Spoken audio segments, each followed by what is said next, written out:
great. Yeah, no, it was fun. I'm so glad to be back. Yes, actually. I remember we were talking to And you. I'm less nervous, you know.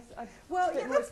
I was going to talk to you about that because the last time we spoke, you came for Pride and Prejudice, and it was a whirlwind for you. Yeah. I mean, really, like, what's it like now? That's okay. Are you okay? Yeah, it's fine. To come back here, and it's been a couple of years, and a little bit relaxed, and you know, feeling it's good. really nice. I feel good, and I just got engaged, and yes. It's very exciting, and I love coming to festivals now because you feel it's nice. It's a good chance to see other actors and to appreciate other people's films, and not just, you know, I much prefer it to a single premiere environment because, you know, you can just take the focus off yourself and go and support other people, and then just do your little bit and open your film. But it's not just about, it's not this sort of unreal focus on one thing. Well, exactly, and also when you're at a festival, a true festival, especially something like Toronto, I mean, it's really film fans and people who do the interviews, like, really, we love the films. Is there any chance we could get you to move that mic along a little bit more? Where do you It's pointing away from just a little closer. Does that work for you? Maybe in the middle there? Is that good? Yeah. Unfortunately, they're doing construction, which we had no idea. Not happy about that. Is that good? Apparently, that's great. Apparently, in Toronto, you love construction. Oh, we do. You're always reconstructing your major seasons. highways. Yes, 2 seasons, winter and construction. Right. Okay.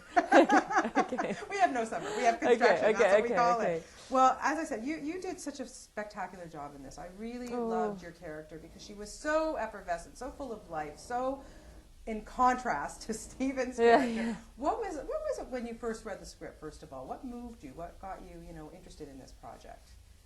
Well, the first thing that really moved me was as soon as I got to the scene of the marriage ending, of this woman who reads her partner's diary and reads the things that are written about her. And I feel that, it's an impulse that all of us have to fight at some point, the impulse to go where we're not allowed to, have a feeling insecure, going for a look at something we shouldn't look at, looking at somebody's phone, looking at somebody's whatever it is, and then to read this, to have a hunch that something's wrong and find the proof, and it's a sort of, it's not an explosive tragedy because I think they both know that something just hasn't worked how they wanted it to. It's not, no one's betrayed anybody. Exactly. It's just a bad timing and a failure of two people to want the same thing. And it really touched me because she goes in with this wonderful effervescent spirit and proposes to him and just sort of takes him and thinks that she can breathe life into him. Fix him in a way. Yeah. Or fix him, or just excite him and give him an adventure, and that she feels that their lives are going to be an adventure, and she feels empowered when she's with him, and everything is exciting, and then it doesn't work, and he's not ready for her, and he's not ready for her boisterousness, really. And I found it very, very, very touching,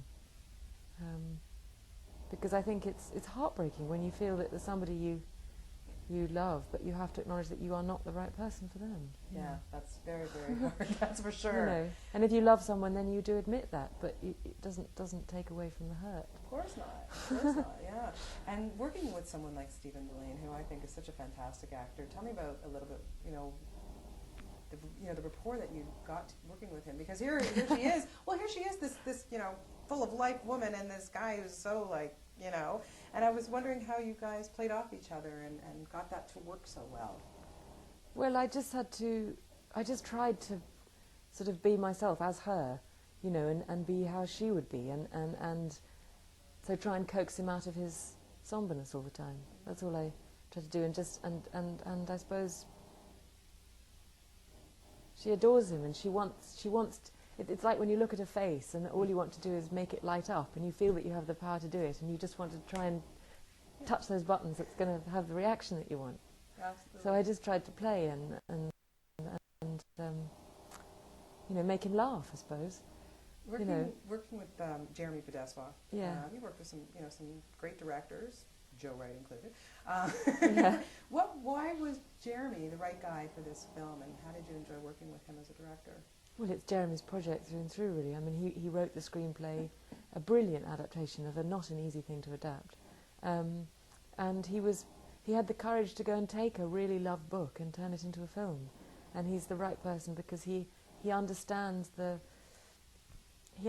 deeper themes of it. And he knew very clearly the kind of film he wanted to make, and he wasn't afraid of exploring the pain, you know. And I think people do shy away from making things too somber, but it's not somber. It's just very, it's just very heartfelt. I think it's a very heartfelt piece of work, and he has a real connection with the material, and that makes the right director for a piece. Absolutely. And when they have a secret about